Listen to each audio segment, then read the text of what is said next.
लाल लाल उठवा से बरसे होला लैया हो के रस चुएला। लाल लाल देखिए मैं रॉक भोजपुरी नहीं गाता, जो अच्छा भोजपुरी है भोजपुरी भी अच्छा होता है वही गाता। ये सब गाना बहुत ही दिल को छूने वाली। लाल लाल लेकिन भाव अगर ऐसा हो जाए थोड़ा सा लगता है रॉक। लाल लाल उठवा से बरसे होला लैया हो के रस चुएला, हो के रस चुएला। जैसे आमुआ के मजीरा से रस चुएला, हो के रस चुएला।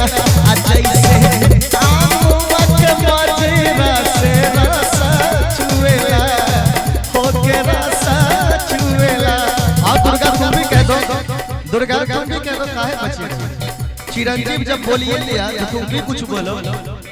कहा हेलो लागे वाली बातियां बोला मोरे राजा करे जा छुएला, हो करे जा छुएला।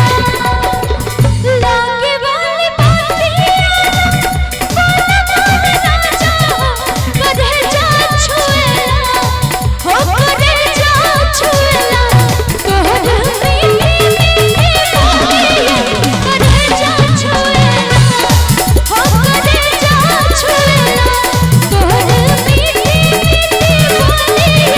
करे जा छुएला, हो करे जा छुएला। अच्छा सुनिए, हिंदी हुआ भोजपुरी हुआ एगो मैथिली में हो जाए जो अभी का दौर चल रहा है उस टाइप का। मैसेंजर पर मैसेज कर दो का भैया, मैसेंजर पर मैसेज कर दो दिल के हमर मलकाइन के तू बदलाए रही है, के तू बदलाए रही है, के तू बदलाए रही है, के तू बदलाए। सुनो और क्या कहता है। एम्हर से लिखबो तू के हन छे। मैथिली समझ में आ रहा है? बंगाल वाले तो कहाँ से मैथिली समझ में। मिथिलांचल का शेर तो है ये बैठा हुआ। एम्हर से लिखबो तू के हन छे, मतलब इधर से हम लिखेंगे कि आप कैसे हैं, ये हम बोल रहे हैं, ठीक है ना। एम्हर से लिखबो तू के हन छे, ओम्हर से लिखिए फाइल के तू बदलाए रही है, के तू बदलाए रही है, के तू बदलाए रही है, के तू बदलाए रही है। अच्छा कब झाड़स जब बाल सैया जी, रागस कमाल सैया जी। झाड़स जब बाल सैया जी, रागस कमाल सैया जी।